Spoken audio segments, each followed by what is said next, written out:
Divorced and feeling guilty, making lots of money and being ashamed.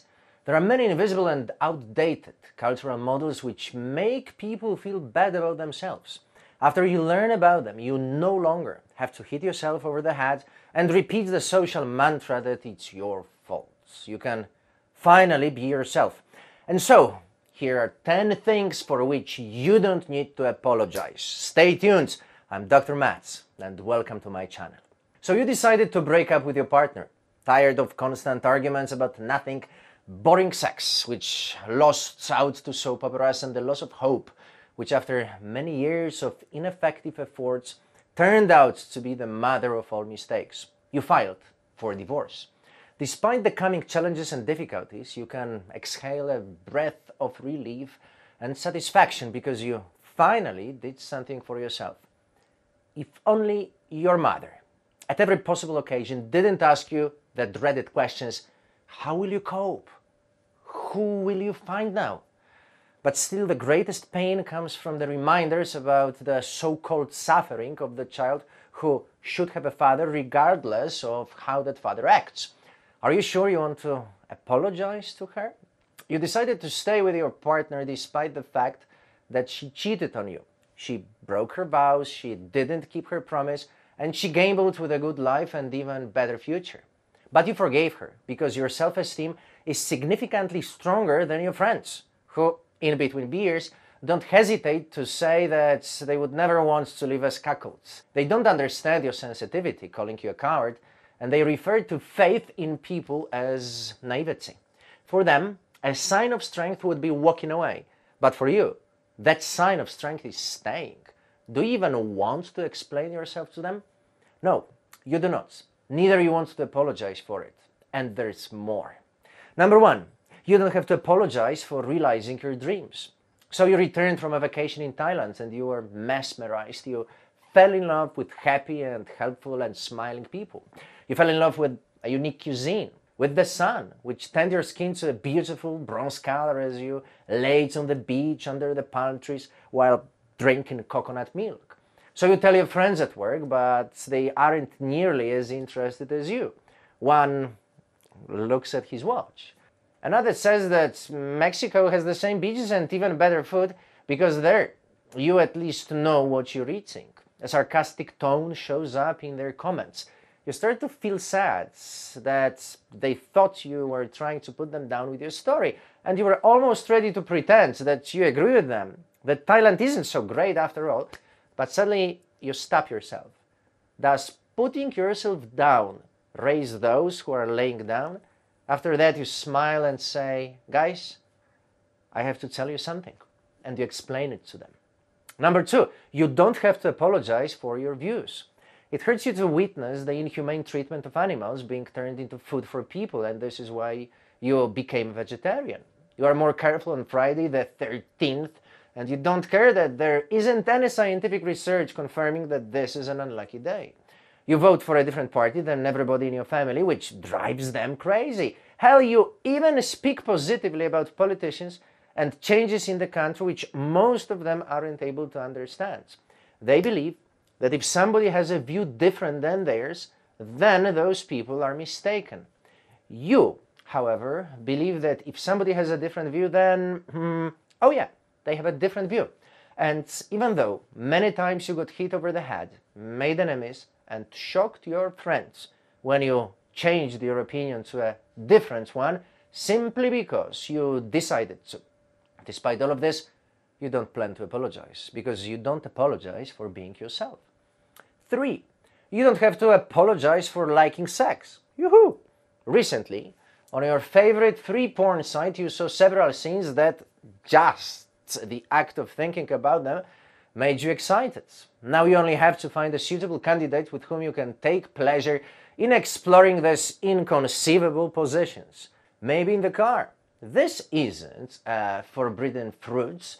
This isn't some kind of perversion. This is simply your sexuality, your willingness towards getting to know yourself, and you don't have to apologize to anyone for liking some sort of sex. Number 4, you don't have to apologize for getting rich. Money is a taboo subject in certain cultures. Some are ashamed of talking about money, being rich. Some believe that you can only achieve success through swindling, scheming, or having connections.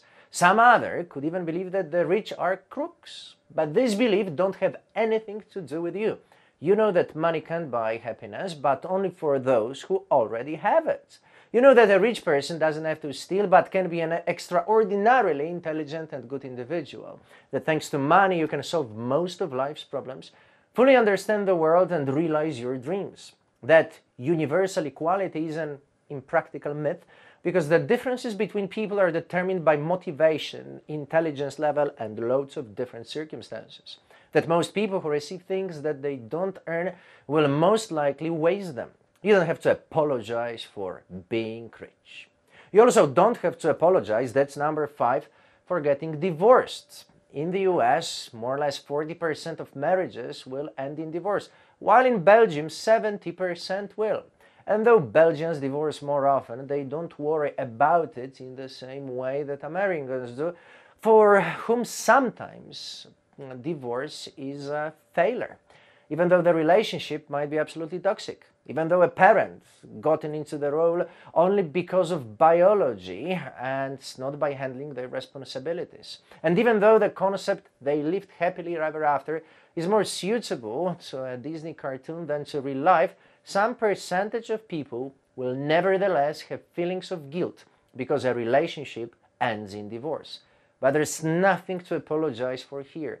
Divorce can be a bigger success in life than getting married for negative reasons or forcing a relationship which has been emotionally abandoned a long time ago. 6. You don't have to apologize for having things that others don't. The beautiful girl who doesn't see a world without you. A creative job which pays well. Quality clothing bought at retail price rather than on sale. Looking good with a sexy flat stomach. And on top of all that, recognition from people. You're a positive inspiration for others, right?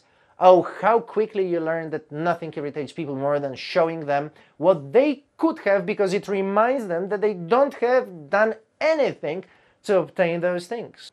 And you know what? You don't have to apologize for this. You're going to be happy with the fruit of your labor. Number 7, you don't have to apologize for not wanting to spend time with certain people. Do you know the social facades of nodding your head during a conversation which doesn't interest you at all?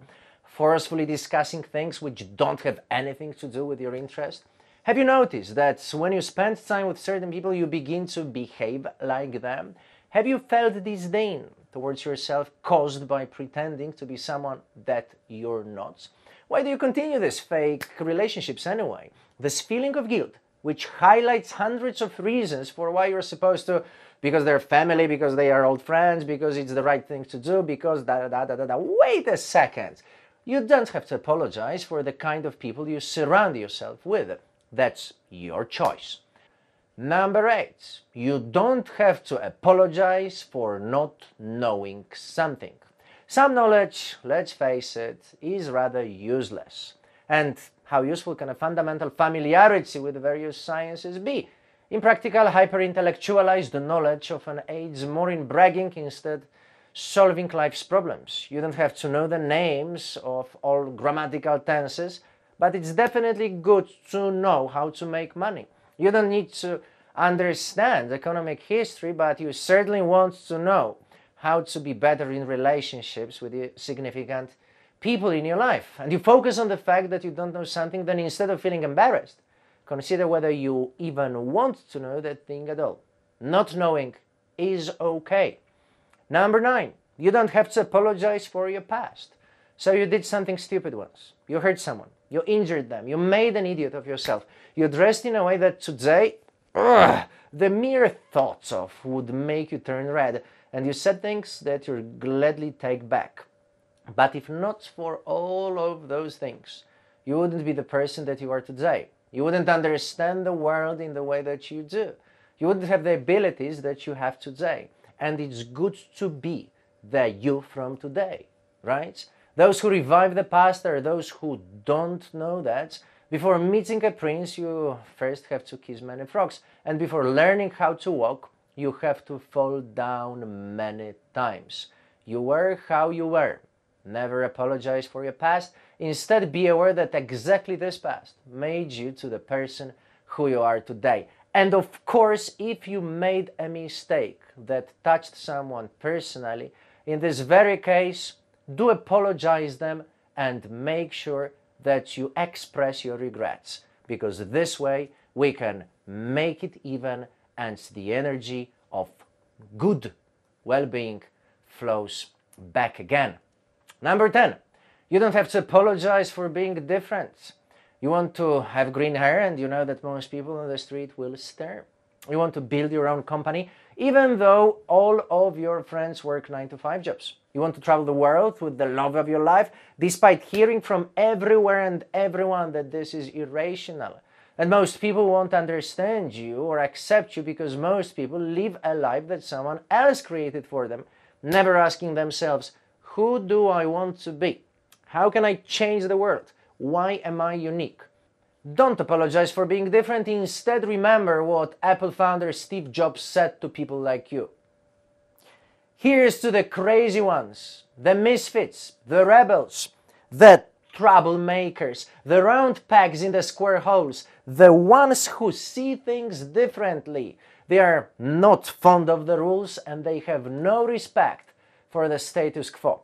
You can quote them, disagree with them, glorify or vilify them. About the only thing you can't do is ignore them, because they change things. They push the human race forward. And while some may seem them as the crazy ones, we see genius. Because the people who are crazy enough to think they can change the world are the ones who do. All of this boils down to the one most important thing.